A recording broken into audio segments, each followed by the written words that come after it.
डगरू पाटिल का सगा भांजा साधन पाटिल अपनी मामी गीताबाई के साथ अनैतिक संबंध में था। मामा दिन भर घर से बाहर रहते थे, बच्चे भी स्कूल में होते थे या बाहर खेल रहे होते। घर पर मामी गीताबाई अकेली होती थी। भांजा घर पर आता रहता था। ऐसे माहौल में दोनों का रिश्ता बन जाता है। अब साधन पाटिल अक्सर ही घर पर आने जाने लगा। मामा को कोई खबर नहीं थी कि घर पर क्या चल रहा है। इन्हें लगता था कि घर पर भांजा आया है। पड़ोसियों को भी कोई शक नहीं था।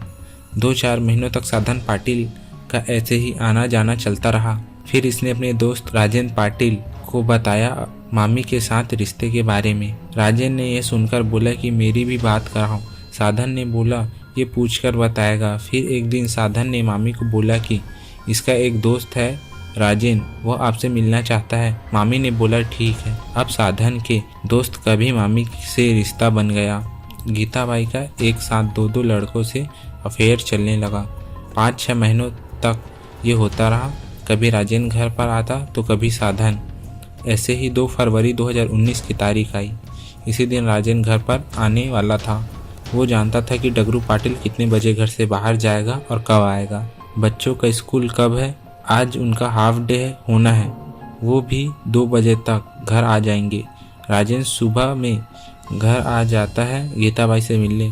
2 बजे से पहले इसे घर से निकलना था, लेकिन आज के दिन मंगेश पाटिल स्कूल से जल्दी घर आ जाता है। घर का दरवाज़ा खुला था। गीताबाई इसे बंद करना भूल गई थी। बच्चे ने दरवाज़ा खटखटाने की कोशिश की, लेकिन ये खुल गया। मंगेश अंदर आकर वो दृश्य देखता है जो नहीं देखना चाहिए था। सामने गीताबाई और राजेंद्र दोनों आपत्तिजनक हालत में थे।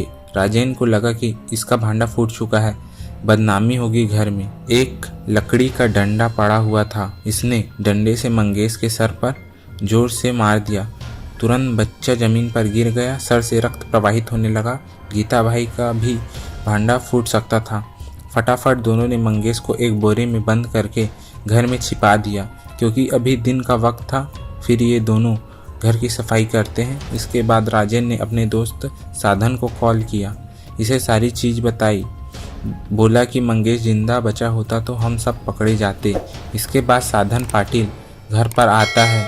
शाम को डगरू के घर पर आने से पहले ही राजेंद्र और साधन बोरे को लेकर जंगल की ओर निकल गए।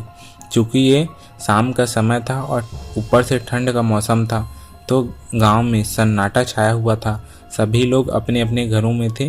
किसी ने भी उन दोनों को आते जाते नहीं देखा।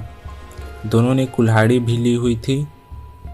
ये घने जंगल में गए और मंगेश के टुकड़े टुकड़े करके अलग अलग जगह पर फेंक दिया, ताकि पहचान करने में मुश्किल हो। पुलिस परेशान होती रहे। चूँकि ये जंगल था तो जंगली जानवर भी होंगे, वो भी टुकड़े खा जाएंगे। ये सारी कहानी सुनकर सब लोग दंग रह जाते हैं।